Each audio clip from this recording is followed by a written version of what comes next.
Folks, easy fix today. Got a couple of things lined up here to tell you that will save you a lot of time, a lot of money, a lot of frustration.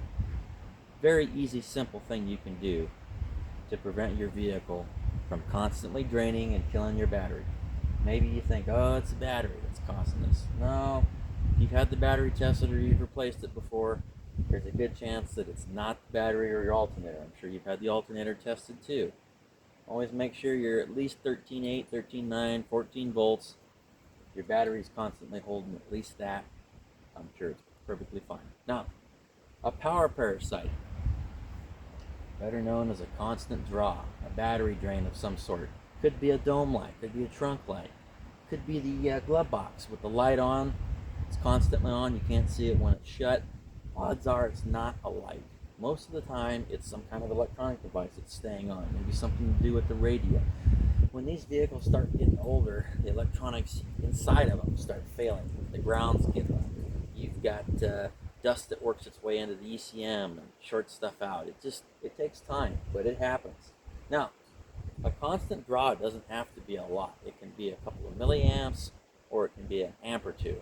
An amp or two draws a lot, and that will kill your battery at least maybe a couple of days, might be overnight. Now, this little device here, you can get these off Amazon, you can get them off eBay. It takes a battery, a little 12-volt battery in the back of here. This is an automotive current tester. See these two spades here? It looks exactly like a fuse. And that's what it resembles. So what you do is open up the fuse panel. Now, mind you, there's usually always two fuse panels in these modern vehicles. One's underneath the hood, usually one's someplace under the gunnel, or maybe on the underneath the A-pillar on the driver's side.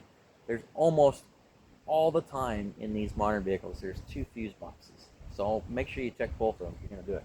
So what you do, after you've driven the vehicle and everything's fine, like you just came home from work, go ahead, start in one corner, pull your first fuse, go ahead and turn it on. We are at 0.0 draw. And this will go down to milliamps as well as amps too. We just keep moving. We go through all of them that we can. We can test all of them from left to right, right to left, whatever you want. If you find one that's drawing and your vehicle is off and all the doors are shut and everything's turned off, that's going to be an issue right there. So, what do you do from that point? Well, usually in a modern vehicle, you have a single fuse that controls at least two, maybe three or four options sometimes. What I mean by that is maybe this fuse right here in the front, it runs the cigarette lighter, the radio, and the horn.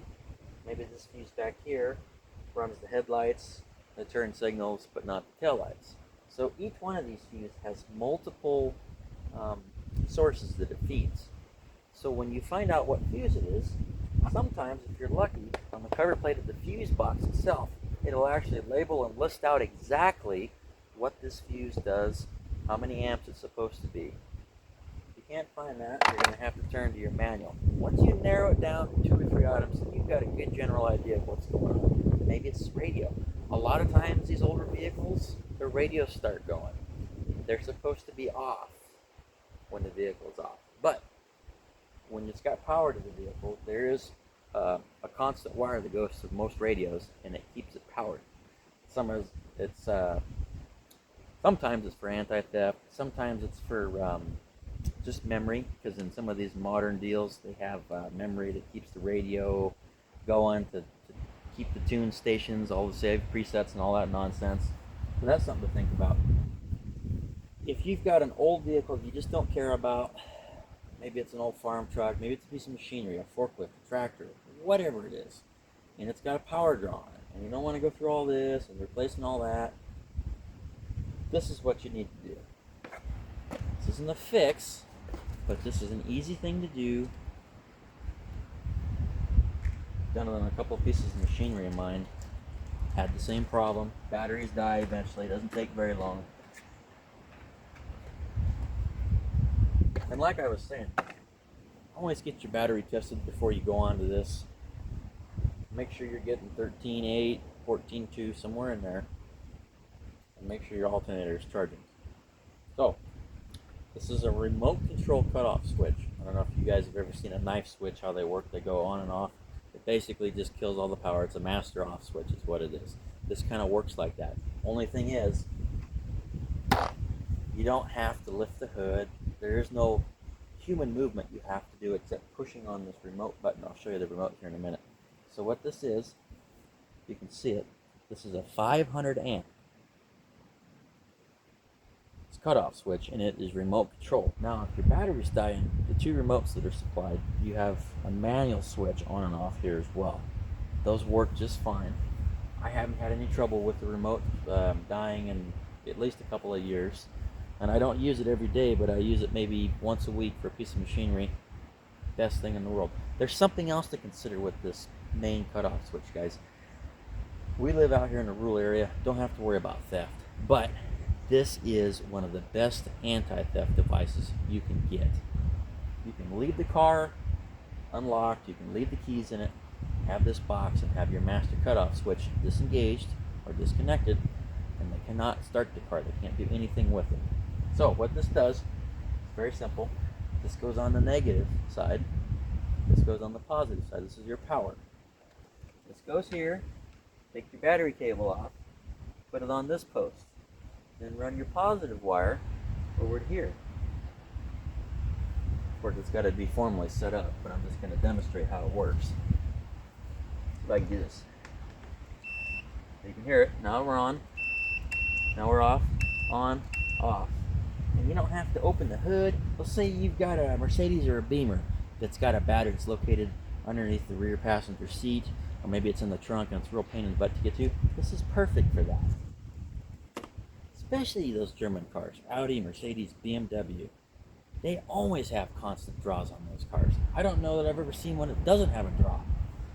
So, this is a decent fix for someone who doesn't want to spend a lot of time, a lot of money, trying to figure out where a power parasite is. And you know what? If you've got a vehicle that's constantly drawing power, I'd honestly be worrisome. I'd be worried about parking it in the garage.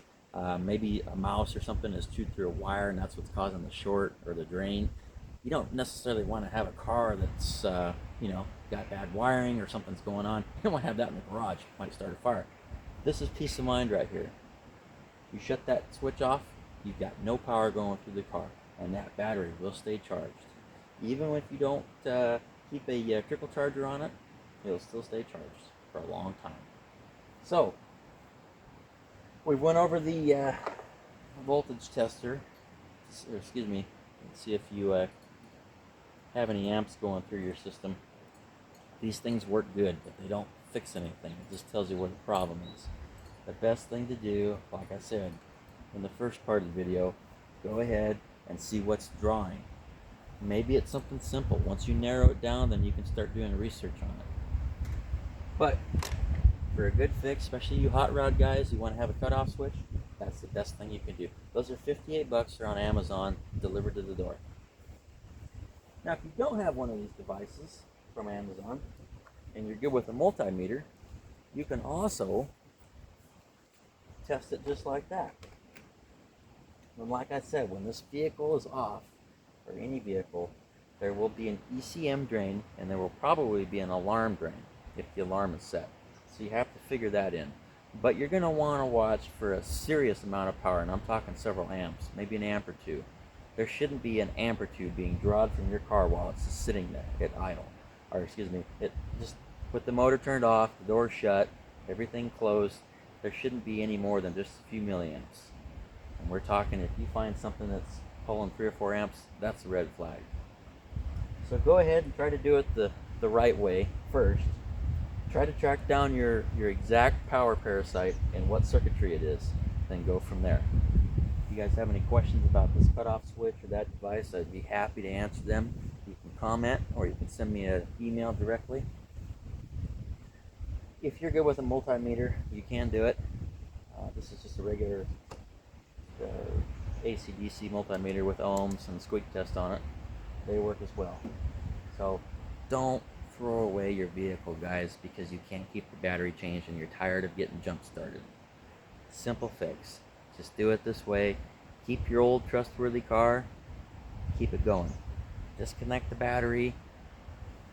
Put your cutoff switch in it. Simple fix. Talk to you later.